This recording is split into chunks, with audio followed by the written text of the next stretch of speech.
Duncanville and DeSoto a great game. Sam Kahn, theathletic.com, joins us on 365 Sports. And Sam, I asked this question early in the show. Which of the 4 games or which team in the Big 12 this weekend, in your opinion, based on the scenario, has the biggest must-win coming up on Saturday? That's a great question. I think it's got to be Oklahoma State, Kansas State. You would kind of look at that game as a de facto elimination game. I hesitate to say that in October, but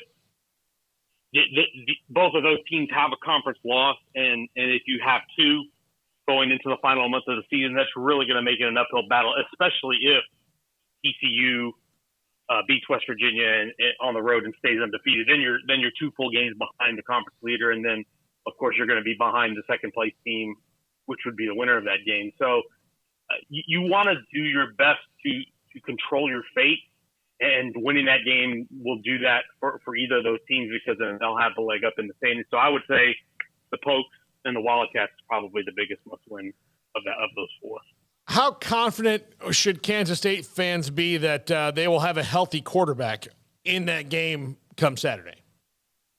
That's a great question. That's really the big question, isn't it? Is the health of that position is going to play a big role, and to some extent, it has played the role of Oklahoma State too, because we know even though Mike Gundy's been coy about it, Spencer Sanders has been banged up a little bit in recent weeks. Although I thought, I saw him in person on Saturday, and I thought he looked good. But that's obviously a huge factor, because the game changed for Kansas State against TCU, when Adrian Martinez went out. So that's a huge factor, and having Martinez in the game with Deuce Vaughn, it just changes what you have to defend. It changes. It makes you much more dangerous an offensive team if you're K-State, if you got those 2 guys in the backfield, as opposed to, one of the others, Will Howard or one of the others with Deuce Vaughn. Martinez is just such an athletic weapon that it just changes the calculus for a defense so much. What was your big takeaway coming out of that game, Sam? Really, obviously the game flipped there, but I continue to be impressed with TCU's ability to battle back. They did it against Oklahoma State when they were behind. They did it against Kansas State, obviously with some different circumstances there. But this is an explosive team that you cannot sleep on. And you got to give a lot of credit to Garrett Riley and Sonny Dykes. The way they've drawn up this offense is, even if they hit some rough patches in the game, there's still enough speed on the perimeter. There's still enough veteran moxie from Max Duggan, and they're still really good enough in the running game. I think Kendry Miller's been one of the more underrated players in the country this year. The guy that really moved the chains well for them. And, everybody thought, when Zach Evans went that, they're going to take a step back in the run game, but they've been pretty damn good running the ball.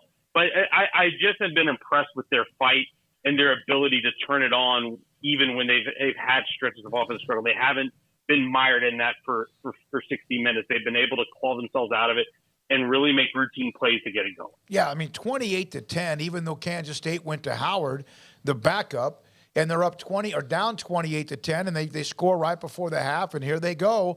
And same thing, they were able to come back against Oklahoma State when that game could have been separated a little bit. They just have this amazing grit to them, and it's kind of fun to watch. When I asked the question, I was looking at that question about the most must-win based on the conference, and maybe, and Paul said this, well, that's probably one of the problems with the Big 12 is everyone's always looked at the conference rather than the national picture. And here TCU is right now top 10, unbeaten. So in their terms nationally, how much of theirs is a must-win just to take care of their business, what you would think they would do in Morgantown? Oh, it's absolutely is, because they're in the playoff conversation now. The playoff rankings come out on Tuesday, and they are now in that conversation. And I'm sure there are no TCU fans who want to leave anything to chance if 2014 provides any proper context for that. You want to run the table if you're TCU, if you're going to have a real shot at this thing. Look, should a 12-1 TCU probably get in? Yeah, probably so. Of course, we have to see how everything else plays out. But I would like to think that a 12-1 TCU team that wins the Big 12 championship is in great shape to make the playoff. But that's no guarantee. Remember, we had a 11-1 Oklahoma State that was inches away from winning the Big 12 title last year against Baylor. If they did that, there was no guarantee they were getting in over Cincinnati. There was going to be a very healthy debate about that, but there was no guarantee. So every game for TCU at this point is a must-win, in my opinion. Now, as far as the conference race goes, yeah, there's some wiggle room there now down the stretch. And honestly, the schedule gets a little interesting here in the next couple weeks. You got West Virginia, you got Texas Tech, you've got 3 of the next 4 on the road, including 1 at Texas. So I think it's going to be hard for them to run the table just because we haven't seen the team do that in this conference since 2016. I mean, Bob Stoops was still a coach in this conference when the last time a Big 12 team ran the table. But certainly if you want to be in that conversation, which they are right now, then yeah, you cannot lose a game to West Virginia because that is going to be a big black mark on your resume if you do.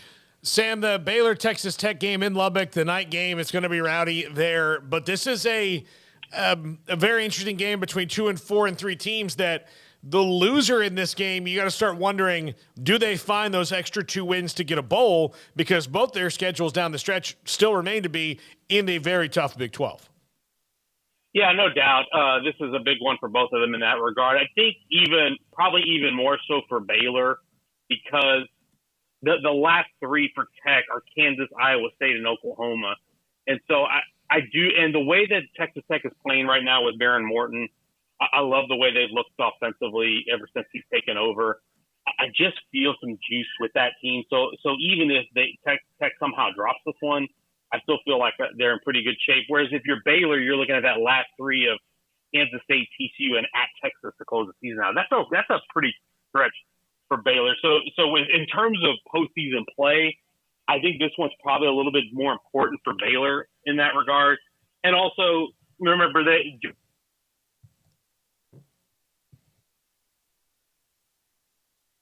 room there because the expectations were, I think, fairly modest coming into the year because of how their schedule is set up. And it's not to say that there's any pressure or anything like that on Aranda, but certainly you don't want to follow up a Big 12 championship game by missing a bowl. You would like to, if you're Baylor, to at least get back to postseason play, get those extra practices, help develop some of those younger guys that have been having to see the field this year. Those extra reps will be super, super valuable for this team as it continues to grow and build forward under Aranda. Sam, is Baron Morton clearly the guy now? And just as a kind of an aside to what you're just talking about, if this game was in Waco, would you feel any differently?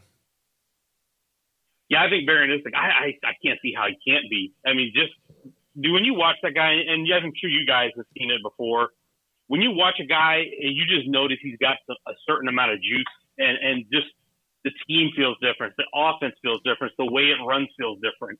And he's got that to me. And it's not to take anything away from Donovan Smith or Tyler Shuck. I think all 3 of those guys are talented. But Baron, I see why Baron was a 4-star recruit. I see why he's the highest ranked quarterback they've ever signed. He's just tremendously gifted, and he certainly seems to have that gamer mentality. You know, Zach Kitley says, he goes, I'd love to see him be more consistent in practice, but he certainly turns it on Saturday. If this game was in Waco, I don't know that I feel a ton different. I think with it being a night game in Lubbock, those always get hairy. And especially now it's going to be sold out. You never know when you go to a night game at the Jones how it's going to turn out. So I think probably gives Tech a slight edge, and they were a really, really good home atmosphere when Tech got that upset against Texas. I think if Baylor had that at home, you obviously would feel a little bit better. But I think these 2 staffs are going to know each other, at least from the head coaching standpoint, know each other so well because Joey was part of that program. Obviously, Dave knows Joey, and so much of what Tech has done under McGuire has been built off the Baylor blueprint.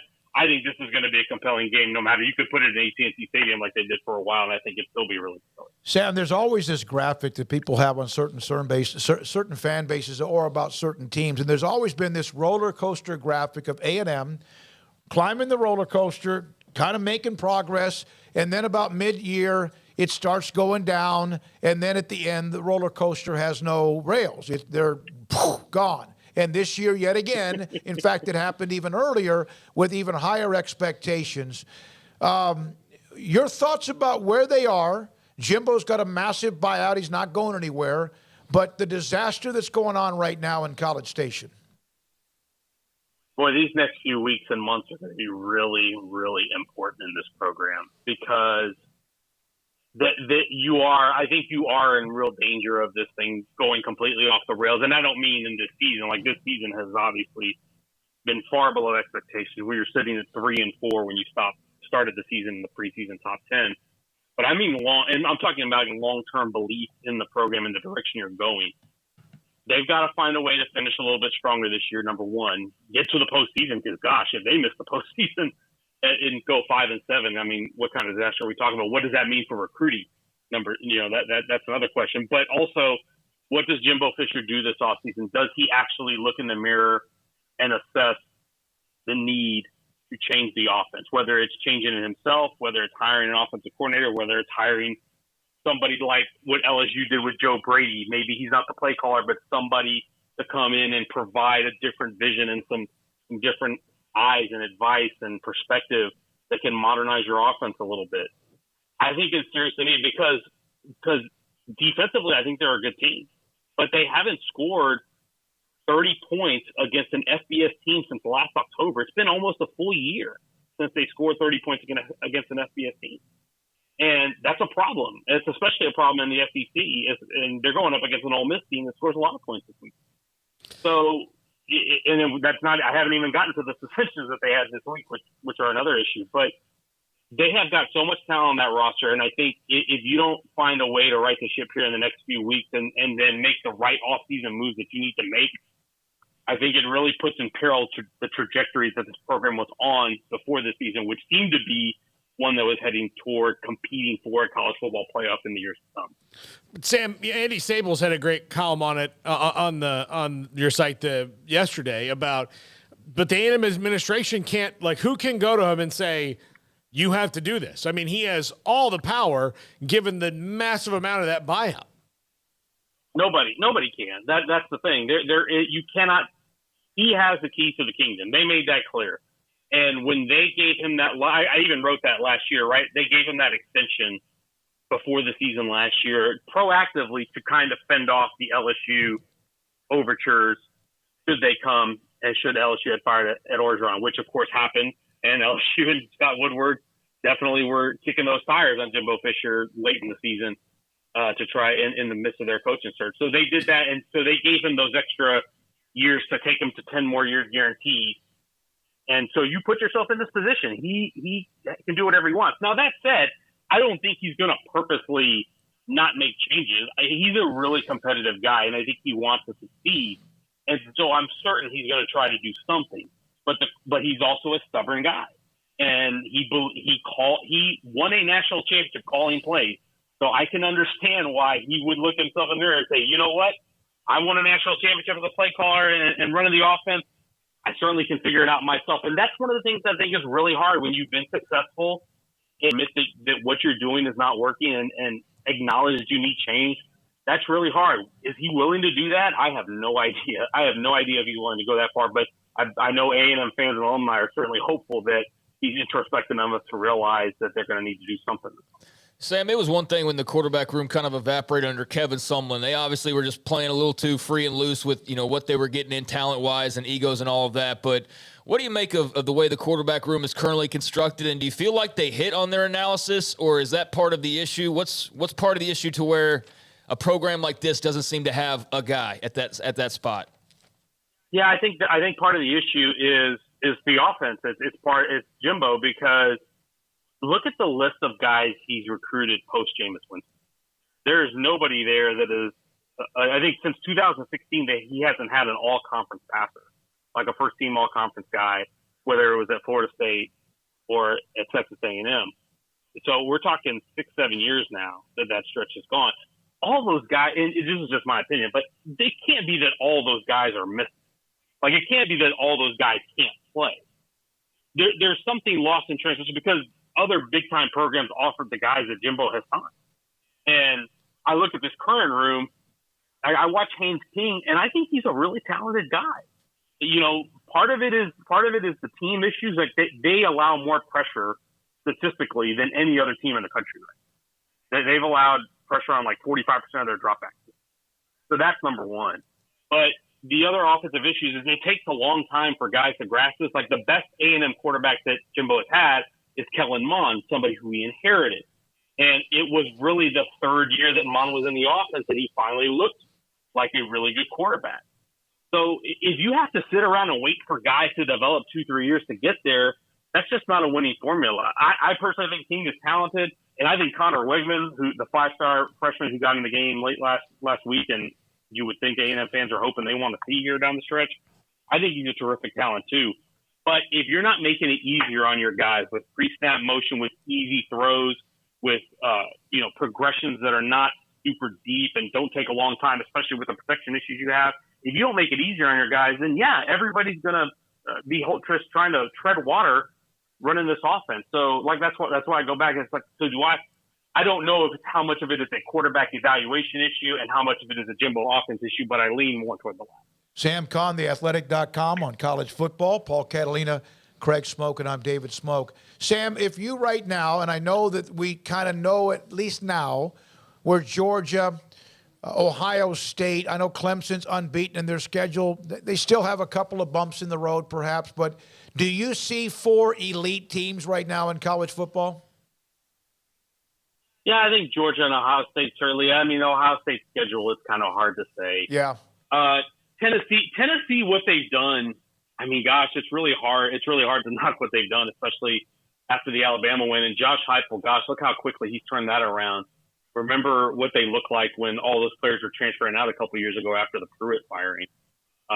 It's amazing what they've done. Are they an elite? They certainly have recruited that way. So I think they have to be close. And then Alabama obviously still has that talent, but obviously they have issues because they've lost. But Clemson, they had to battle and come back against Syracuse. Like, are they in that Georgia Ohio State stratosphere? Probably not. Or is TCU in that stratosphere? Probably not. Michigan I haven't watched as much of, so it's hard for me to say. But yeah, I don't know that we have 4 elite teams. I think we definitely have 2, maybe 3 if you want to count Tennessee. Like I said, I have to watch Michigan a little bit more. I don't watch a ton of Big Ten football. They punt too much for me. But I certainly think we have a lot of good teams, and I think the playoff race is going to be really compelling, especially if TCU can keep winning, and if that's the only hiccup for Alabama, it's going to get really compelling down the stretch here. Well, if it is, that means that they end up running the table in the West, which also means against LSU in 2 weeks, and also means against Ole Miss, who we don't know what's going to happen with them after they were beaten pretty badly. And that means that perhaps that they end up winning the SEC championship, which, as if they get there, which, of course, is interesting. Here's one from Michael K. 19th C fan on, Sam, what you said. Tennessee and Georgia are really the only proven legitimate teams. The Ohio State right now, and you kind of said this, you didn't say it this way, is pure eye candy elite. Well, yes, that's true. But I mean, they have the talent. I think there's no question. But yes, they have not been tested in any real way. And so is Penn State going to be that test this weekend? Perhaps. But I mean, the history there suggests that, I don't know how much it will be. And then after that, Northwestern, Indiana, Maryland, then you don't really get tested again until Michigan. So they could, whether or not we feel like they're elite based on their schedule, they got a really good shot to be 12-0 going to the Big Ten championship game and running the table. So whether or not they are, like I said, their schedule certainly is not what Tennessee's or Alabama's is going to end up being. But I mean, that's just kind of life right now. That's kind of the way it's set up when you're in a Big Ten that seems to be a little bit down this year. Sam, thank you very much. Appreciate your time. Sam Kahn, theathletic.com, college football, writes a bunch about everything in the South, but also covers quite a bit of the Big 12, but also he had the story on what's going on at Texas A&M and gave us some feedback on that. The poll on